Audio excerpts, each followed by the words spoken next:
Selamat pagi anak-anak. Selamat pagi, Ibu. Kamu hari ini apa kabar?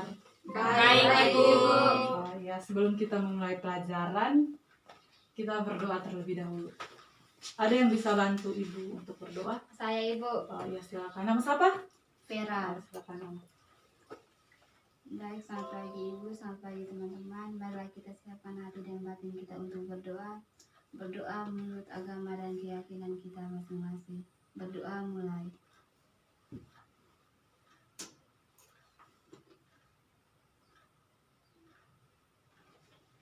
Ya, anak-anak, kita lanjut ya.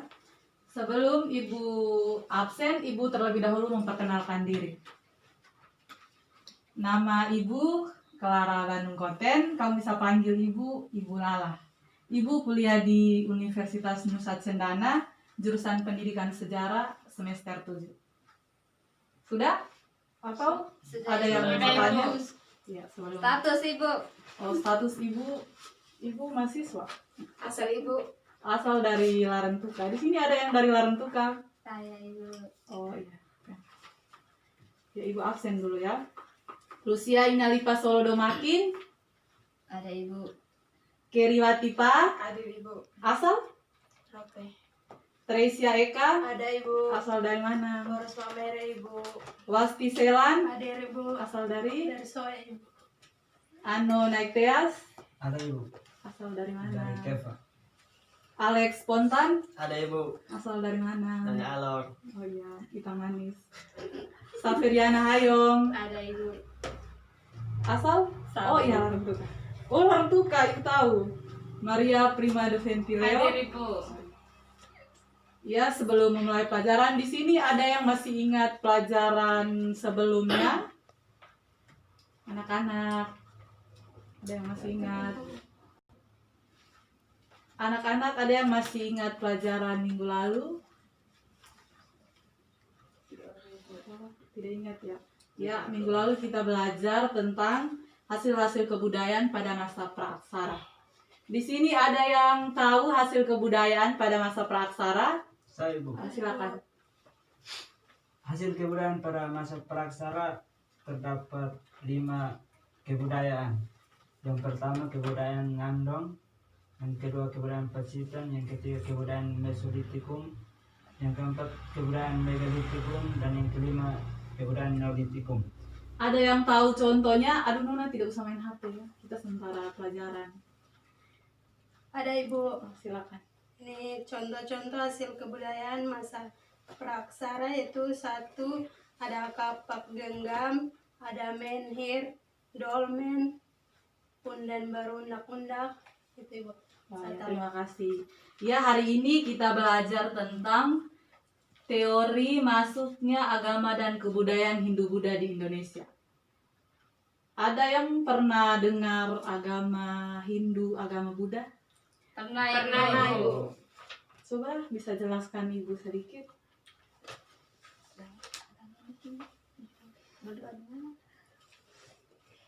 Kami tidak tahu, Ibu. Kalau kamu tidak tahu ya, Ibu jelaskan ya. Tapi sebelum memulainya, kita menyanyi dulu. Iya. Ada yang tahu lagu Nenek Moyangku Orang Pelaut? Oh, itu tahu. Oh, ini sama ya. Berdiri. Berdiri. Semua berdiri. Ya, anak-anak berdiri.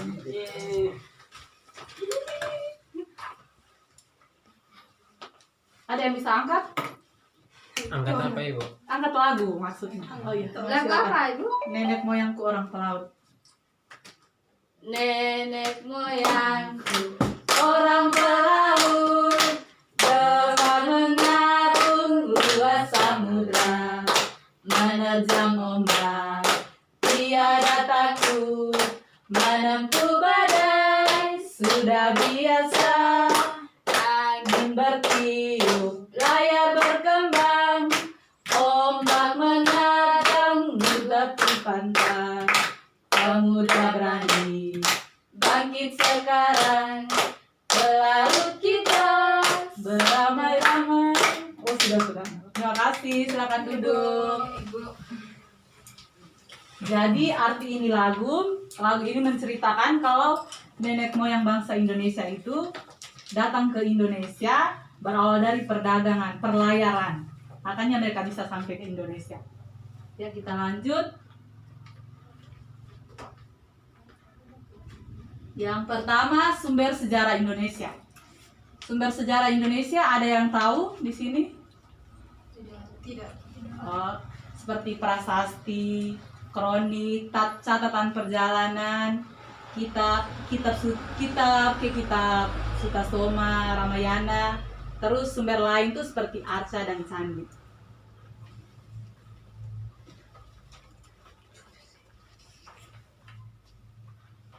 Pelayaran pertama mereka itu berawal dari bukti adanya hubungan dagang dunia luar dari zaman praaksara, seperti ada contohnya ini, mereka berdagang negara, perunggu gitu. Terus hubungan dagang antara Indonesia dengan India lebih dulu berkembang daripada hubungan Indonesia dengan Cina. Sebelum Cina tuh mereka berhubungan baik dengan orang India dulu. Makanya agama Hindu dan kebudayaan Hindu-Buddha itu sampai di Indonesia. Karena kebudayaan Hindu-Buddha itu berasal dari India.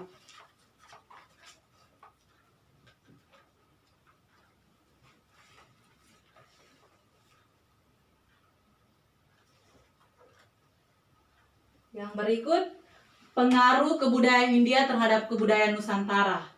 Yaitu yang pertama, bidang kebudayaan. Yang kedua, bidang politik. Yang ketiga, bidang sosial budaya. Yang keempat, bidang sosial, seni, bahasa, sastra, dan lain-lain. Yang berikut, bidang kepercayaan seperti lokal jenius. Kan kita Indonesia itu pertama itu kita menganut agama dan kepercayaan tuh dinamisme dan animisme. Percaya pada roh atau arwah nenek moyang.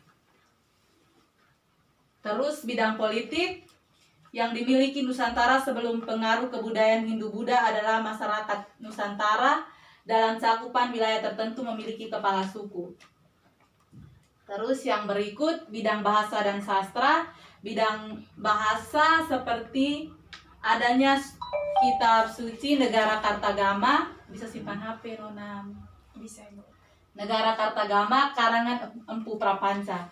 Terus yang berikutnya ada prasasti Yupa.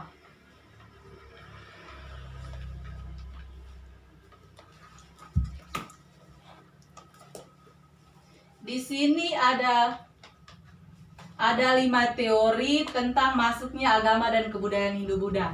Ya, terlebih dahulu ya kita hari ini Ibu bagi kamu dalam kelompok supaya kita diskusi tentang teori masuknya Hindu-Buddha di Indonesia. Kamu jumlah berapa orang? 9. 9, Ibu. Oh, bisa bagi kelompok supaya Ibu kasih dia punya Dua soalnya. kelompok. 2 kelompok saja ya, ada yang 5. ada yang 5, ada yang 4. Ya anak-anak, kita lanjut. Kamu sudah bagi kelompok? Sudah, Sudah, Ibu. Ibu kasih pertanyaan ya. 1 kelompok dengan 2 pertanyaan. Yang kelompok 1 yang mana kelompok 1? Oh, kamu 4. Ya, pertanyaan kamu punya tentang menjelaskan pengertian tentang Hindu.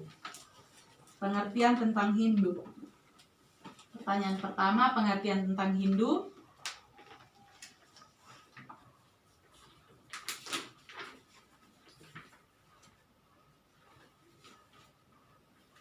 Terus yang pertanyaan keduanya, mengidentifikasi teori tentang proses masuknya agama Hindu-Buddha di Indonesia. Tadi teori tentang masuknya agama dan Ulang, kebudayaan. Ibu. Teori tentang proses masuknya agama Hindu-Buddha di Indonesia.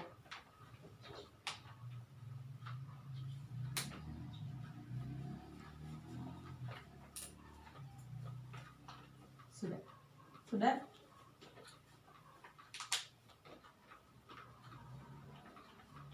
Ya, yang kelompok 2 yang mana? Kelompok 4. Nah, kamu punya pertanyaan pertama, membandingkan kelemahan dan kelebihan kelemahan dan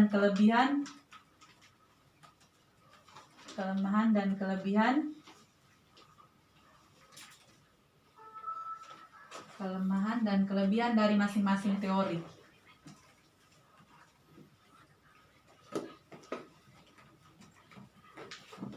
Pertanyaan kedua, menyimpulkan teori-teori yang paling tepat. Teori-teori yang paling tepat tentang proses masuknya agama dan kebudayaan Hindu-Buddha di Indonesia. Kasih Ibu. Iya, sama-sama. Terima Kasih Ibu. Iya, sama-sama. Ibu kasih waktu 5 menit ya. Ini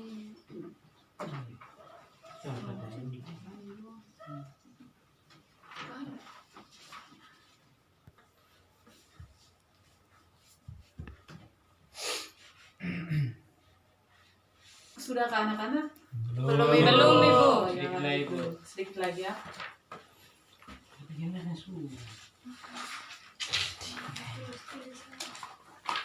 ini kita sengaja lihat Ada rekam. Sari mana ya?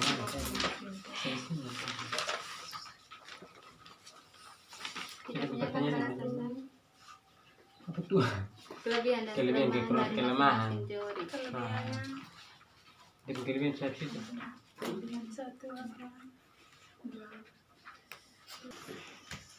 Baik, jadi ini kita bahas tentang ini teori-teori masuknya agama Hindu di Indonesia. Jadi kita harus menjelaskan tentang teori apa saja yang masuk ke Indonesia. Anak-anak sudah selesai diskusi. Sudah, Ibu. Sudah, Ibu, sudah. Kelompok mana yang mau duluan presentasi? Kami Kelompok punya satu Ibu. sih, Bu. Oh iya, silakan.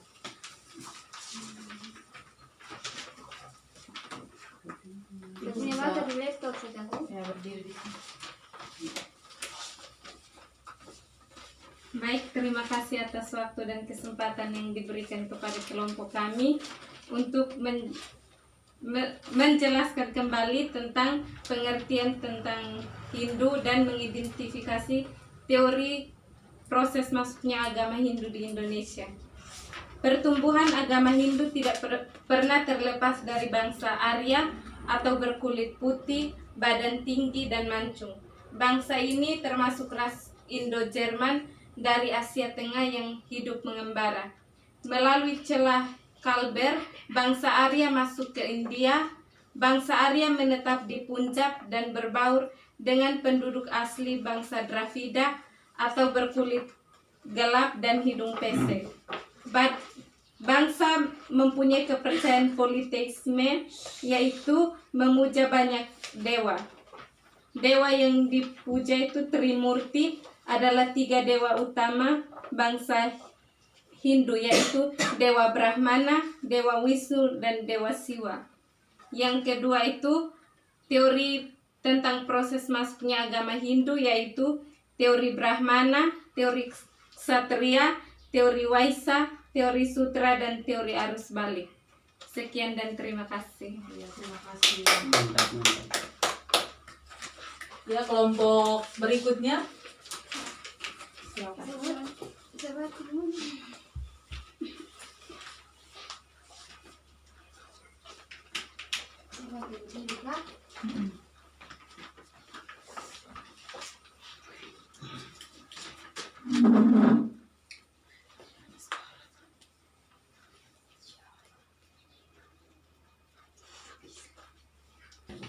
Baik, terima kasih atas kesempatan yang diberikan.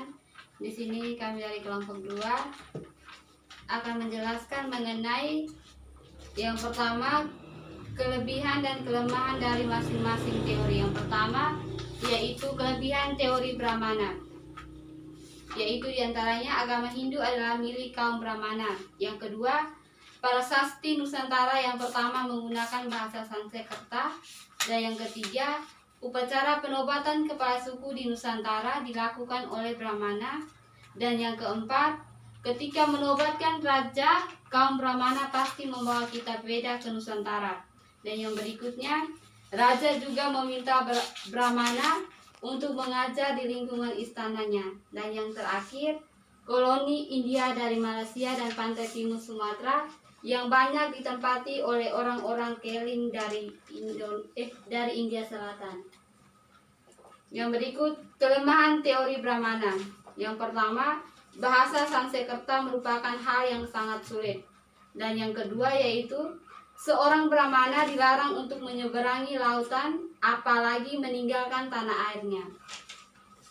Yang kedua yaitu teori kesatria. Jadi kelebihan dari teori kesatria ini yang pertama, semangat berpetualangan dan Yang kedua, kelebihan teori kesatria. Di antaranya yang pertama, semangat berpetualangan dan menaklukkan daerah lain. Yang kedua, kesatria dijanjikan akan diberi hadiah apabila menang. Yang ketiga, kesatria ini membangun koloni-koloni yang akhirnya berkembang menjadi kerajaan dan menjalin hubungan dengan kerajaan India. Dan yang terakhir, pada abad ke-5, banyak para kesatria yang melarikan diri karena peperangan di India. Yang berikutnya yaitu kelemahan dari teori kesatria. Yang pertama, tidak ada bukti tertulis bahwa telah terjadi kolonisasi oleh para kesatria Hindu yang berasal dari India. Yang kedua, kesatria tidak menguasai bahasa Sanskerta dan huruf Pallava. Dan yang terakhir, tidak ditemukan prasasti bahwa Nusantara pernah menjadi daerah taklukan India. Yang berikut yaitu teori Waisa. Kelebihan dari teori ini yaitu sumber daya alam yang sangat banyak di Nusantara, membuat para Waisa tertarik untuk bertransaksi jual beli di Nusantara. Dan yang berikut kelemahan dari teori Waisa ini yaitu yang pertama, para pedagang yang termasuk dalam kasta Waisa tidak menguasai bahasa Sanskerta dan huruf Pallava yang umumnya hanya dikuasai oleh kasta Brahmana. Dan yang berikut yaitu teori Sudra. Kelebihan dari teori Sudra yang pertama yaitu semua orang ada pada kasta, semua orang Sudra. Yang pertama, semua orang ada pada kasta Sudra pasti ingin memperbaiki hidup. Salah satunya adalah pergi ke tempat lain seperti Nusantara. Kelemahan dari teori ini yaitu yang pertama, kasta Sudra umumnya tidak memiliki ilmu pengetahuan atau pendidikan. Yang kedua, tidak menguasai bahasa Sanskerta dan huruf Pallava. Dan yang ketiga yaitu biasanya jika ada budak maka ada tuannya. Maka jika pastilah ada kasta yang lebih tinggi dari Sudra yang membawa kasta Sudra ke Nusantara. Yang terakhir yaitu teori arus balik. Kelebihan dari teori ini adalah ada kemungkinan putra para bangsawan di Nusantara pergi ke India untuk belajar agama dan kebudayaan Hindu-Buddha dengan tujuan agar dengan ilmu yang mereka dapat dari India, para bangsawan bisa membuat kekuasaan di Nusantara dengan mencontohkan kebudayaan Hindu-Buddha di India. Kelemahan dari teori ini yaitu pada teori ini sepertinya tidak mungkin jika orang Nusantara pergi ke India untuk belajar agama dan budaya Hindu-Buddha karena pada saat itu masyarakat Nusantara masih bersifat pasif. Oke, hanya itu saja. Sekian. Ya, terima kasih anak-anak.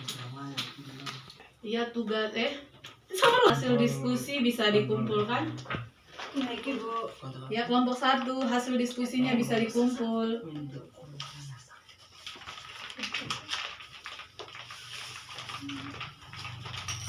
Kelompok 2. Ya, terima kasih. Ya, kita lanjutkan ya. Jadi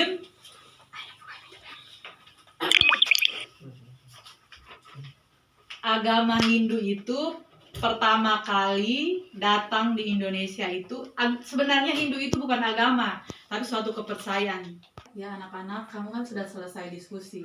Jadi Ibu simpulkan sedikit mengenai diskusi kamu yang tadi. Yang pertama, agama Hindu. Pertumbuhan agama Hindu itu tidak terlepas jauh dari bangsa Arya atau bangsa berkulit putih, badan tinggi dan hidung mancung. Jadi orang Alor itu tidak termasuk bangsa Arya karena hitam. Jadi itu tidak termasuk bangsa Arya. Indonesia. Bukan begitu. Populasi. Bangsa ini termasuk ras Indo-Jerman dari Asia Tengah yang hidup mengembara.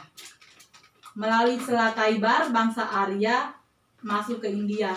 Bangsa Arya menetap di Punjab dan berbaur dengan penduduk asli Dravida. Dravida itu bangsa berkulit hitam. Jadi contohnya seperti ini. Bukan ya, Ibu menyimpulkan dari diskusi kalian tadi, kalau agama Hindu itu masuk Indonesia berawal dari perdagangan dan pelayaran dari India, Cina. Terus teori-teori yang dibawa yaitu teori Brahmana, Ksatria, Sudra, Waisa dengan teori arus balik. Itu saja, terima kasih. Ada yang mau tambahkan sedikit? Silakan. Tidak ada. Pas. Iya. Waktu kita sudah mau dekat istirahat, jadi pertemuan kita hari ini cukup di sini. Ibu ada tugas untuk kalian. Tulis ya. Siap Ibu. Tugasnya itu cari tentang penyebaran agama Buddha di Indonesia. Penyebaran agama Buddha, Ibu. Iya. Terima kasih. Selamat siang. Sebelum kita mengakhiri pelajaran ini, Ibu minta salah satu dari kamu pimpin kita dalam doa penutup. Oke. Ya, nama silakan. Baik, marilah kita siapkan hati dan batin kita untuk berdoa. Berdoa menurut agama dan keyakinan kita masing-masing. Berdoa mulai.